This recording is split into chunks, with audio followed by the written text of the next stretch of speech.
علماء کرام ہمارے ساتھ تشریف فرمائے، جناب قبلہ مفتی عامر صاحب، مفتی سہیل حمدردی صاحب، جناب علامہ شجاع الدین شیخ صاحب، قبلہ مولانا محمد رضا داؤدانی صاحب، سب کا بہت بہت شکریہ۔ سوالات کی طرف بڑھتے ہیں بغیر کسی تمہید کے۔ جی دکھائیے گا، پہلا سوال سنائیے گا۔ میرا سوال یہ ہے کہ جس طرح ماہ رمضان میں سب عورتیں مل کے صلاۃ تسبیح پڑھتی ہیں، تو یہاں کچھ ایسا ہے کہ عورتوں انہیں نماز پڑھنا نہیں آتی ہے، تو پھر ایک عورت اونچی آواز میں انہیں پوری صلاۃ تسبیح پڑھا دیتی ہیں، تو اس طرح کیا عورت پڑھا سکتی ہے اونچی آواز میں باقی سب کو؟ جی مفتی عامر صاحب۔ بسم اللہ الرحمن الرحیم۔ دیکھیں، صلاۃ التسبیح یا نفلی عبادت کے لیے تو حکم ہے یہ ہے کہ انفرادی طور پہ ہو، اجتماعی طور پہ نہ ہو۔ صحیح ہے۔ لیکن چونکہ مقصد یہ ہوتا ہے کہ ایک ماحول بن جاتا ہے، ایک دین کی اشاعت و تبلیغ ہو جاتی ہے، تو اس لیے اجتماعی نماز کی بھی اجازت دے دی ہے۔ پھر خواتین میں بالخصوص جماعت کا مسئلہ ہوتا ہے، لیکن اسی غرض سے کہ نہیں پڑھنے آتا تو سیکھ جائیں گے، اللہ کا نام لے رہے ہیں، اللہ کا ذکر کر رہے ہیں، تو انشاءاللہ قبول ہو جائے گی انشاءاللہ۔ جی مفتی سہیل صاحب سوال سنیے گا۔ جی جی میرا نام سمر بیگ ہے۔ مجھے یہ پوچھنا ہے کہ ہم رمضان میں جیسے قرآن پاک پڑھتے ہیں تو وہ ہمیں ترجمے کے ساتھ پڑھنا چاہیے یا ہمیں صرف عربی بھی پڑھ سکتے ہیں؟ ٹھیک۔ جی صرف ترجمے کے ساتھ نہیں، صرف ترجمے کے ساتھ پڑھنا چاہیے یا صرف عربی بھی پڑھ سکتے ہیں، یہ سوال ہے۔ بسم اللہ الرحمن الرحیم۔ اللہم صلی علی سیدنا و مولانا محمد وعلی آلہ و اصحابہ وبارک وسلم۔ دیکھیں، جو سوال انہوں نے پوچھا کہ ایک تو یہ کہ فقط قرآن کریم عربی متن کے ساتھ پڑھنا، اور پھر ایک یہ ہے کہ ترجمہ اور تفسیر کے ساتھ پڑھنا۔ صحیح ہے۔ صرف عربی متن آپ پڑھیں گے تو اس کا بھی ثواب ہے صحیح کہ من قرأ حرفا من کتاب اللہ، کہ جس نے اللہ کی کتاب سے ایک حرف پڑھا اس کے لیے 10 نیکیاں ہیں۔ اور فرمایا کہ میں نہیں کہتا کہ الف لام میم ایک حرف ہے، الف ایک لام ایک میم ایک حرف ہے، تو جس نے فقط الف لام میم پڑھا اسے 30 نیکیاں اللہ رب العالمین عطا فرماتا ہے۔ سبحان اللہ۔ لیکن اگر ترجمے اور تفسیر کے ساتھ پڑھا جائے تو سونے پر سہاگا ہے، ٹھیک ہے نا۔ اب میں دونوں احادیث کوٹ کر دیتا ہوں کہ جس نے قرآن کی ایک آیت کو سیکھا، فقط سیکھا اور پڑھا، تو فرمایا کہ ایک بندہ 100 نوافل ادا کر رہا ہے تو یہ ایک آیت پڑھنے والا سیکھنے والا 100 نوافل ادا کرنے والے سے زیادہ بہتر ہے۔ اور جس نے قرآن سے علم کا ایک باب سیکھا، یعنی انہی آیات کو سمجھ کر سیکھا پڑھا، تو فرمایا کہ 1000 نوافل پڑھ رہا ہے تو یہ اس 1000 نوافل پڑھنے والے سے زیادہ بہتر ہے۔ تو میری بہن دونوں برکتیں حاصل کریں۔ واہ واہ واہ۔ اس میں آپ بھی فرمائیے گا شجاع صاحب۔ بسم اللہ الرحمن الرحیم۔ مفتی صاحب نے بہت عمدہ وضاحت فرما دی۔ اصل میں ہمارے معاشرے میں دو انتہائیں کبھی دیکھنے کو ملتی ہیں۔ صحیح ہے۔ ایک طرف تو ہے کہ بس تکمیل تکمیل تکمیل اتنی مرتبہ، کوئی شک نہیں ہے بغیر سمجھے بھی قرآن حکیم کی تلاوت کی جائے تو اجر ملتا ہے، واضح احادیث موجود ہیں۔ یہ جملہ ان لوگوں کے بارے میں ہم کہنا چاہیں گے جو معاذ اللہ کبھی یہ کہتے ہیں بغیر سمجھے پڑھنے کا کیا فائدہ، یہ طوطے کی طرح رٹا لگانا معاذ اللہ اس کا کیا فائدہ۔ یہ ایک انتہا ہے، اس کی بھی نفی ہونی چاہیے۔ اور فرائض نبوت میں یہ بھی داخل ہے، یتلو علیہم آیاتہ، سورہ جمعہ آیت نمبر 2 ہے کہ اللہ کے نبی علیہ السلام آیات قرآنی کی تلاوت فرماتے ہیں۔ تو مطلق محض قرآن حکیم کے الفاظ رب کائنات کا کلام ہے، اس کی اپنی عظمت ہے۔ ذرا لائٹر سائٹ پر ایک صاحب نے ایک بزرگ سے کہا کہ آپ لوگ یہ پڑھنے کی بات کرتے ہو، کبھی دعائیں پڑھنے کو کہتے ہو، الفاظ ہی تو آخر ہے، کیا ہو جاتا ہے اس سے؟ تو سمجھدار آدمی تھے وہ بزرگ، انہوں نے کچھ مغلظات معذرت کے ساتھ کہا بیٹا ذرا اس کو دیکھ لو۔ جب دیکھا تو اس کا خون کھول گیا۔ کہا انسان کے برے الفاظ کا اگر یہ نتیجہ نکل سکتا ہے تو رحمان کے الفاظ، عظیم الفاظ کا عالم کیا ہوگا۔ تو الفاظ مطلق اپنی جگہ ان کی اہمیت ہے، البتہ جیسے مفتی صاحب نے وہ حدیث مبارک بھی سنائی کہ ایک آیت کو سمجھنا 100 رکعت نفل سے زیادہ افضل ہے، کہ قرآن کتاب ہدایت ہے۔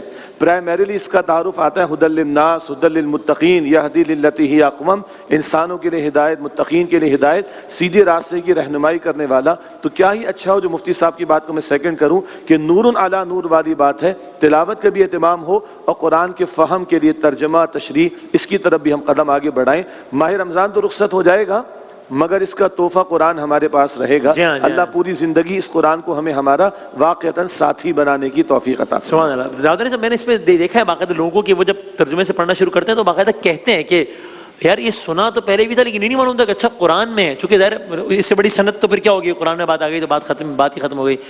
یا میں نے لوگوں کو یہ بھی دیکھا ہے کہ قرآن کے ترجمے میں کوئی چیز پڑھتے ہیں تو کہتے ہیں یار ہمیں یہ اب اس بات کا اندازہ ہو رہا ہے کہ معاملہ اتنا سنجیدہ ہے اس لیے کہ تو قرآن میں لکھا ہوا ہے، تو اس لیے بھی اس کو ترجمے کے ساتھ پڑھنا چاہیے کہ بھائی so that you know what are you recite. ظاہر ہے ریسائٹ کرنے کی فضیلت تو اپنی جگہ ہے، وہ تو بیان ہو چکی. بسم اللہ الرحمن الرحیم. تینوں دوستوں کی جو باتیں ہیں ان کو سیکنڈ کرتے ہوئے، تائید کرتے ہوئے اور اس سے استفادہ کرتے ہوئے یہ گزارش کروں گا کہ خود قرآن مجید اس بات کے لیے بہت زیادہ اصرار کر رہا ہے کہ افلا یتدبرون القرآن ام علی قلوب اقفالھا، کہ یہ لوگ قرآن مجید میں تدبر کیوں نہیں کرتے، کیا ان کے دلوں پر تالے لگے ہوئے ہیں، پڑے ہوئے ہیں.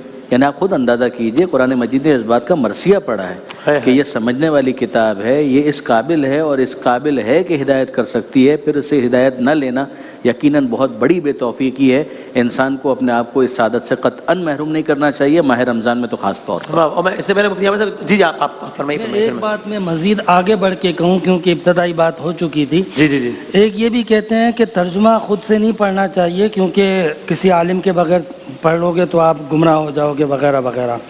میں یہاں پہ ایک بات عرض کرتا ہوں کہ دیکھیں قرآن کا ایک ڈائریکٹ فہم ہوتا ہے، قل هو اللہ احد، اللہ ایک ہے، پھر اس کی ایک تشریح اور تعبیر ہوتی ہے. صحیح ہے. تو جو ڈائریکٹ فہم ہوتا ہے وہ تو لینا چاہیے. وہ تو سمجھ آ رہا ہے. ہاں. علامہ صاحب نے پرسوں ترسوں ایک بات ذکر کی، وہ بڑی اس موقع پہ قابل توجہ تھی. وہ یہ تھی کہ لوگ اپنی مرضی سے پتہ نہیں کیا کچھ کرتے ہیں، تو اگر قرآن پڑھ کے کچھ کر لیں پھر بھی بہتر کریں گے. صحیح ہے. تو اس لیے اگر کوئی عالم کے ساتھ بیٹھ کر پڑھیں اور اس سے سیکھیں تو یہ تو واقعی بہت اچھی بات ہے. صحیح ہے. لیکن بہرحال آپ کے رب کا کلام ہے، آپ کا رب آپ سے کیا کہہ رہا ہے ہمیں سننا چاہیے، پڑھنا چاہیے، دیکھنا چاہیے. اور اس میں یہ بھی کہ جی صرف اتنا کریں کہ خدا نہ خواستہ یہ نہ سوچیں کہ یار میں سمجھ نہیں پا رہا ہوں تو پڑھنا چھوڑ دوں. قرآن کریم کی ایک آیت معجزہ ہے. کیا آپ نہیں دیکھتے ہمارے پاکستانیوں کو، انڈینز کو قرآن سمجھ نہیں آتا، لیکن سورہ رحمان کو پڑھنے والا اچھے انداز سے پڑھو تو رونا آتا ہے. کہتے ہیں لوگ کہ بڑا سکون ملتا ہے. کبھی سائنس یہ تحقیق کرے گی کہ قرآن کی ایک آیت میں معجزہ ہے، کچھ شعائیں ہیں جو انسانی دل پر وارد ہوتی ہیں. اور آج کل کے دور میں تو پھر بڑا آسان بھی ہو گیا نا. آپ نے خود مجھ سے عرض کیا تھا کہ آپ تو ایک باقاعدہ کوئی واٹس ایپ گروپ ہے جو کہ آپ چلاتے ہیں کہ جس میں روزانہ قرآن مجید کا ایک پیج ہے، کیا ہے اس کا؟ الحمدللہ آپ نے موقع دیا تو میں ضرور عرض کروں گا. جیسے بعض علماء کرام نے اس حوالے سے کوشش کی ہے، میں نے بھی ایک طالب علم کی حیثیت سے سورہ فاتحہ سے لے کر سورہ والناس تک بیان قرآن کی ایک کوشش کی ہے، اور پیج وائز 1 پیج ڈیلی قرآن کا ایک پروگرام ہے، وہ فیس بک سے لانچ ہوا تھا اور اس کے بعد 2 سال میں اس کو کمپلیٹ کیا گیا. روزانہ اس طریقے سے ہو رہا ہے، تقریباً شاید یہ 4تھا دورہ ہے جو اس وقت چل رہا ہے. تو الحمدللہ اس بہانے کیا ہوتا ہے کہ قرآن کی عبارت بھی، عربی عبارت بھی ہمارے سامنے آ جاتی ہے، اردو ٹرانسلیشن بھی، انگلش ٹرانسلیشن بھی، اور ساتھ ہی ساتھ 15 منٹ کے اندر اس پیج کا ایک بریف ایکسپلینیشن ہے کہ جو سامنے آ جاتا ہے. تو اگر کوئی اس کو فہم کے لیے ممد محسوس کرتا ہے، معاون محسوس کرتا ہے، تو میرے خیال میں صدقہ جاری ہے. کیا کہنا ہے؟ تو یعنی اس پر تو اگلے سوال بڑھنے سے پہلے یعنی اس میں تو اٹ گوز وداؤٹ سیئنگ نا کہ اس میں کوئی دو رائے ہی نہیں ہے تمام جتنے بھی سیکٹر سب کی کہ اس سے زیادہ معتبر کتاب کوئی نہیں اور اس کو پڑھنا، اس میں کوئی دو رائے ہی نہیں ہے نا. Not at all. اگر کہیں کوئی شائبہ ہے تو بھائی اس کو یعنی یہ وہ ہمارا سلیبس ہے کہ امت کا جو مکتب فکر ہوگا، فجر میں کھڑا ہو، ظہر میں کھڑا ہو، عصر میں کھڑا ہو، مغرب میں کھڑا ہو، عشاء میں کھڑا ہو، ہر نماز کی ہر رکعت میں اللہ تعالیٰ قرآن ہم سے پڑھوانا چاہتا ہے. اللہ تو اس قدر چاہتا ہے کہ ہر چند گھنٹوں بعد ہم قرآن پاک سے گزریں، اور اللہ اوپر انویٹیشن دیتا ہے وَلَقَدْ يَسَّرْنَا الْقُرْآنَ لِلذِّكْرِ فَهَلْ مِن مُدَّكِرٍ. نصیحت کے حصول کے لیے ہم نے آسان کر دیا. اب آگے اللہ 4 مرتبہ سورہ قمر میں فرماتا ہے اب تم میں سے کوئی ہے کہ جو نصیحت حاصل کرے. آپ کی اجازت سے میں صرف ہماری ناظرین کی توجہ کے لیے کیا فرق پڑتا ہے جب ہم ترجمے سے پڑھتے ہیں، میں 2 مقامات عربک میں اور اردو میں ترجمہ کر دوں، آپ خود فیل کریں، ہمارے ناظرین فیل کریں کیا فرق ہوتا ہے. اللہ فرماتا ہے سورہ آل عمران آیت 185 میں کل نفس ذائقۃ الموت وانما توفون اجورکم یوم القیامہ فمن زحزح عن النار وادخل الجنۃ فقد فاز وما الحیاۃ الدنیا الا متاع الغرور. عربک ہو گیا. اردو ہر نفس کو موت کا مزہ چکھنا ہے، تمہیں تمہارے اعمال کا پورا بدلہ عطا کیا جائے گا قیامت کے دن، پس جو جہنم سے بچایا گیا اور جنت میں داخل کیا گیا یقیناً وہ کامیاب ہوا، اور دنیا کی زندگی دھوکے کے سوا کچھ نہیں. سورہ بنی اسرائیل آیت نمبر، سب کو رونا آتا ہے اس آیت پر، وَقَضَىٰ رَبُّكَ أَلَّا تَعْبُدُوا إِلَّا إِيَّاهُ وَبِالْوَالِدَيْنِ إِحْسَانًا إِمَّا يَبْلُغَنَّ عِندَكَ الْكِبَرَ أَحَدُهُمَا أَوْ كِلَاهُمَا فَلَا تَقُل لَّهُمَا أُفٍّ وَلَا تَنْهَرْهُمَا وَقُل لَّهُمَا قَوْلًا كَرِيمًا وَاخْفِضْ لَهُمَا جَنَاحَ الذُّلِّ من الرحمہ وقل رب ارحمہما کما ربیانی صغیرا. سورہ بنی اسرائیل آیت نمبر 23 سے 24. تمہارے رب نے طے فرما دیا کہ اس کے سوا کسی کی عبادت نہ کرنا اور ماں باپ کے ساتھ حسن سلوک کرنا. اگر یہ ایک یا دونوں بڑھاپے کو پہنچ جائیں تو اف بھی نہ کہنا. یہ اف عربی کا ہے، اردو میں ہوں. اور نہ ان کو جھڑکنا اور ان سے نرمی سے بات کرنا اور شفقت کرتے ہوئے اپنے کاندھوں کو عاجزی سے جھکا کر رکھنا. اور اس کے بعد بھی حق ادا نہ ہوگا.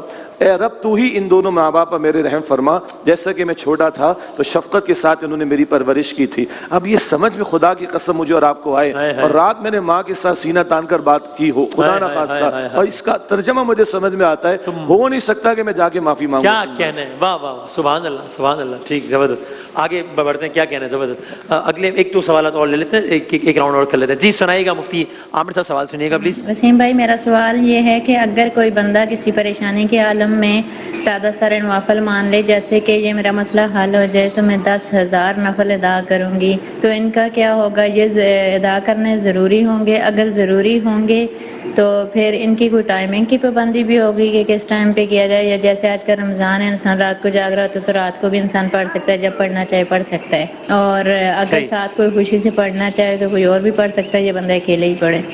10,000 نوافل کی منت مان لی ہو گیا، تو پھر ان کا کیا ہوگا؟ یعنی نوافل کا کیا ہوگا، کس طرح ادا کریں گے؟ نظر یا منت جو ماننا ہوتا ہے، اس کا ذکر قرآن میں موجود ہے. صحیح. اور جب آپ نظر مانو ایسی چیز کی جو امور فرائض واجبات میں سے ہیں، نماز کی، نوافل کی، کسی کو صدقہ خیرات کرنے کی، تو ان کو پورا کرنا بھی ضروری ہے. مان لی نظر جذبات میں آ کے اور پورا کرنا 10,000 پورا کرنا ضروری ہے. اب کرنا ہے، پورا کرنا ضروری ہے. البتہ اس وقت ضروری ہوتا ہے جب انہوں نے کہا کہ میرا یہ کام ہو جائے تو کام ہو گیا، اب ضروری ہے پڑھیں 10,000. اب اس کے لیے یہ نہیں ہے کہ ایک پیریڈ مختص ہے کہ فوراً پڑھنی ہے، بھلے تھوڑا ٹائم لگ جائے، لیکن بہرحال.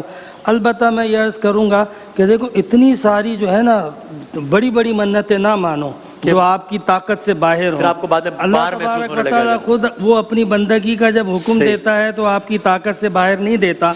تو ہمیں ایسی منتیں کیوں ماننی چاہیے جو ہم بعد میں کرتے ہوئے سوچیں کہ کیسے پوری کریں گے. صحیح، بالکل ٹھیک ہے.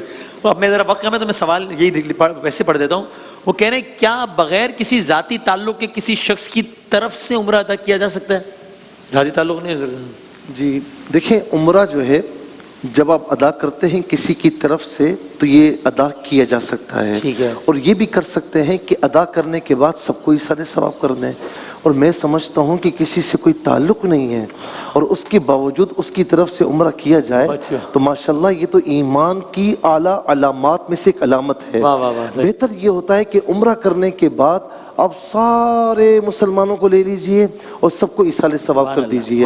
اچھا، ایک لیٹر موڈ پر ایک بات کہوں گا کہ جب بہت خوشی کا عالم ہو اور جب بہت غصے کا عالم ہو تو بڑے کہتے ہیں کہ کوئی فیصلہ نہ کیا کرو. خوشی کے عالم میں 10 لاکھ روپے دوں گا، بعد میں کہے کم نہیں ہو سکتا. اتنا فیصلہ کرو کہ جتنا پورا کر سکو. صحیح ہے. اسی طرح وہ کہتے ہیں کیا بغیر کسی ذاتی تعلق کسی شخص کے لیے صدقہ دیا جا سکتا ہے؟ ہاں، کوئی مسئلہ نہیں ہے، بالکل دیا جا سکتا ہے. یہ وہی اسی کا تسلسل ہے جو عمرے کا سوال تھا. اسی طریقے سے صدقہ دینا، نیت بہت اعلیٰ ہے. یعنی واقعاً جس طرح سے عمرے کے باب میں انہوں نے فرمایا کہ کسی کے بارے میں یہ سوچنا جبکہ کوئی تعلق بھی نہیں ہے تو یہ سوچنا، تو یعنی یہی سوچ رہا ہے نا کہ وہ مسلمان ہے، حضور کا ماننے والا ہے، امتی ہے. تو تمام امتیوں کے لیے، تمام مسلمانوں کے لیے میں یہ عمل کرتا ہوں اور اس کا ثواب ان کو ایصال کرتا ہوں. بہت اعلیٰ نیت ہے، میں اس کو اپریشیٹ کروں گا. آپ کنکلوڈ کر دیں. اور یہ بھی سوال ہے کہ بھائی وہ کہہ رہے ہیں ہم اگر باہر ملک میں رہتے ہیں، پاکستان میں تو یہ کہ آپ راستے میں کسی گداگر کو پیسے دے دیں گے، صدقہ دے دیں گے. ہم دبئی میں رہتے ہیں، امریکہ میں رہتے ہیں، وہاں کس کو صدقہ دیں، کیا کریں؟ بس آخری بات. دو باتیں یہ جو ابھی ذکر آئے نا عمرہ ادا کرنے کے تعلق سے اور جس سے تعلق بھی نہیں ہے، یہ خیال دل میں آ رہا ہے. قرآن حکیم میں سورہ الرحمن میں آتا ہے نا، هل جزاء الاحسان الا الاحسان. بندہ بھلائی کا معاملہ کرے تو اللہ تعالیٰ بھی اچھا معاملہ فرماتا ہے. یہ جو ہم پوری امت کے لیے دعا کر رہے ہوتے ہیں، دوسروں کے لیے ہاتھ اٹھا رہے ہوتے ہیں، ہمیں نہیں خبر کہ اللہ کے ہم قبول ہو جائے اور اللہ کسی کے دل میں ہمارے لیے ڈال دے کہ وہ ہمارے لیے دعا کرنے والا ہو جائے، ہمارے لیے نیکی کا عمل کرنے والا ہو جائے. تو ہم اپنی دعاؤں میں، اپنے معمولات میں اوروں کو شامل رکھیں. اللہ دوسروں کے دلوں میں ڈالے گا، وہ ہمارے لیے خیر کے اعمال کریں گے انشاءاللہ تعالی. جہاں تک بات ہے کہ کوئی یو اے ای میں ہے یا مڈل ایسٹ میں ہے یا کسی اور ملک کے اندر ہے، اگر بالفرض محال اس کو مستحقین میسر نہیں آتے اور اوریجن اگر پاکستان کا ہے تو جس طرح ہم اپنے فیملی ممبرس کو یہاں پر ٹرانسفر کر رہے ہوتے ہیں اماؤنٹ، اسی طریقے پر اپنے جان پہچان کے لوگوں کو ٹرانسفر کر دیں کہ جو مستحقین تک پہنچانے کی کوشش کریں. خاص طور پر زکوٰۃ کا معاملہ بڑا اہم ہے نا کہ زکوٰۃ تو مستحقین تک پہنچنی چاہیے. باقی جو نان زکوٰۃ فنڈز وغیرہ ہوتے ہیں وہ تو اور امور کے اندر بھی اور خیر کے کاموں میں ادروائز بھی لگائے جا سکتے ہیں. جیسے یہاں ٹرانسفر کر رہے ہیں اسی طرح ادھر پیسے ٹرانسفر کر کے مستحقین تک پہنچانے کی کوشش. جزاک اللہ، جزاک اللہ. بہت نوازش، بہت شکریہ تمام علماء کرام کا. ہمیں وقفے کے بعد دوبارہ حاضر ہوتے ہیں انشاءاللہ.